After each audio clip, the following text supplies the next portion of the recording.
What's going on, guys? It's Justin from Push and Profit. Hope everyone's having a beautiful day today. Now in this video I want to talk about, is the market in a bubble? Is that bubble about to pop? And is the market about to crash, right? So I want to address all that in this video, so make sure to watch this video all the way to the end. And all I ask in return is for you guys to hit that exquisite like button. It really does help with the YouTube algorithm. But with that being said, let's go ahead and start talking about what's going on. So right here I have a 4-hour chart on QQQ, which is the ETF for Nasdaq. So right here obviously we see that things are going up. Then of course the whole pandemic hit and we fell down. Now this drop was about a 30% drop, and it happened in the span of maybe 2 months, or actually 1 month. However, ever since towards the end of March, we pretty much have been on a solid uptrend. I mean, look at this, guys. This is honestly insane. We've been on like an 84% run all the way to the highs of recently, the beginning of September. Now, that is a crazy bull run if you ask me, right? Now, we could see that we definitely solidified that we were in the bull run once we crossed the 180-day SMA line right over here. And pretty much ever since then, we've just been bouncing above it, hovering above it until, right now we're just recently touched it again. So I want to touch up on this. Now, something that was interesting was that because during that crash, during the pandemic, right, when it all kind of started, it was 30% in one whole month. However, in the last 2 days, in the beginning of September, we did already a drop of nearly almost 10%, which is highly insane, right? However, we did hover above the 180-day SMA line. So this kind of indicates that, hey, we're still hovering about above from it. We might still bounce up from here. Now, is the market crashing, right? And something we just have to take note of is just like, of course, if the market is just running up insane after months and months just running up without any crazy pullbacks, does that seem to make sense, right? Of course the market is gonna eventually need to have a pullback or a correction. It just cannot just keep running forever up and just have people just printing money over and over again. So of course we had this major correction over here. Now, what do I think is going to happen, right? Now, if we hover above this 180-day SMA line, we could potentially see a major bounce from here. But also something that I do want to highlight is that when we look at the 5-day 5-minute chart, it seems to look like we formed a cup and handle pattern. Now, if you guys are unfamiliar with a cup and handle pattern, let me go ahead and just kind of show you what the day was, and then of course to show you a photo of a cup and handle pattern, right? This is when the stock runs up, has this major downtrend with a kind of parabola looking effect where it kind of just hovers above and then rises up, then has a straight downward trend, and then breaks that trend to even go further. So we might actually be making new highs. Now, something I want to say is that on this channel we don't try to make predictions, right? That's not something that I like to do. I like to trade the trend and what's going on, right? Because at the end of the day, no one can predict the future. No trader has a crystal ball, right? So what is our jobs as traders, right? Our jobs is to just take advantage of what is going on. For example, there are plenty of opportunities, right?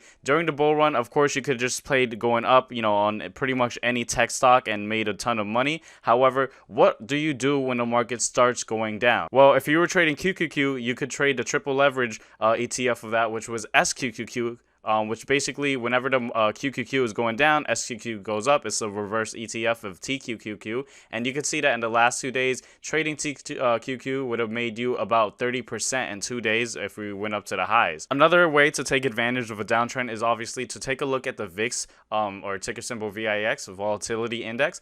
You could see that we made a crazy run up. This was honestly a parabolic run up, 45%. So, as traders, our jobs is to really just take advantage of what is presented in front of us. The saying, when life gives you lemon, you make lemonade. Well, as traders, our job is to, get the lemon from life, make lemonade, and then take advantage of that lemonade, sell it at a lemonade stand, make a profit, sell the lemonade stand, open up a new bit. No, I'm just kidding, guys. But anyways, what we're supposed to do is just take advantage of whatever is presented towards us. Now, also another thing that we should take note of is that, again, if we look at the 4-hour review, we did kind of bounce strongly off the 180-day SMA line. But on top of that, the RSI is finally oversold after months and months of just being hot, going just extremely hot. Right now we're finally cooling off on the RSI, and then the MACD does show signs of a reversal probably coming. Right now, again, I have a whole video on the MACD, and I always say that the MACD is kind of one of those lagging indicators, but you can see that it is cooling off as well, right?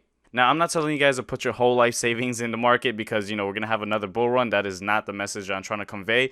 All I'm trying to say is, based on my technical analysis, I think it is actually likely that we could continue going up after this major correction. However, we just got to take a note of these key levels. However, like I said, if we break the 80-day SMA line, that'd be a bad, indicator that, hey, we might potentially continue going down. But, of course, if we go down, guess what? We'll take advantage of that. And of course, I have the support level of 275 for QQQ. So if we definitely break that support level, you could see over here, that used to be a resistance, now then it became support. So if we end up breaking the support level, then that is just a clear sign that, hey, there's more downtrend. Now, if we take a look at a ticker symbol SPY, right, SPY, and don't mind all the, trend lines I have, I actually trade SPY a lot. So that's why I have all these support and resistance levels. However, SPY did have another red day as well, along with QQQ, but it wasn't as red as QQQQ, right? And that's because QQQ is really heavily relying on the tech sector, and the tech sector has just been boiling hot. While SPY does have a lot of Apple in it, it does have, a lot of tech in it, but doesn't solely rely on tech as much as the Nasdaq does. So that's why we saw that major drop in the Nasdaq. Now, if we look at, the Dow Jones, right? If we just take a look at that as well, the Dow Jones did have a downtrend as well, but both the Dow Jones and the S&P 500 was just not nearly as rough as the Nasdaq coming down. And again, the Nasdaq was pretty much the only one where it just had this massive run up. I mean, you could see that the Dow Jones did, of course, run up, but it was very flat or very sideways for a lot of the times with not any crazy movements. SPY, of course, like I said, it does have some tech in it, so it did kind of make some bigger moves. But if we compare both of these, in comparison to QQQ, QQQ has just been a massive run up. I mean, there have been millionaires made off of people buying calls on Tesla and Amazon alone. Now, I always say that the stock market is a war zone and every day is a battle. And, there's some battles that you might lose, but of course, that does not mean that you lose the war. So, of course, we're going to have some red days, and that's just natural as a trader. Your job is to, mitigate your risk, make sure that you don't always have red days. And if the market is coming down, try to take advantage of those red days so that you don't just like bleed out and just blow up your account. And of course, we'll see what ends up from there. Like I said, I don't necessarily think that the market is going to crash. But again, it's all in speculation right now, and I do not like to make predictions. With that being said, guys, thank you guys for watching. Make sure to hit that like button. Also, consider joining a free Facebook group. It's a Push and Profit Facebook group. It's basically a community that I'm building of individuals interested in the stock market. And in that community, I also post a nightly watch list of stocks that I also hold long-term, stocks that I am focused on trading, as well as stocks that I think have a potential for profit. For example, in that watch list, I include like stocks that have earnings coming up, because I do like to play earnings a lot. But yeah, guys, definitely check out that first link in the description if you haven't done so already. And with that being said, my name is Justin from Push and Profit, and I'm out. Take care.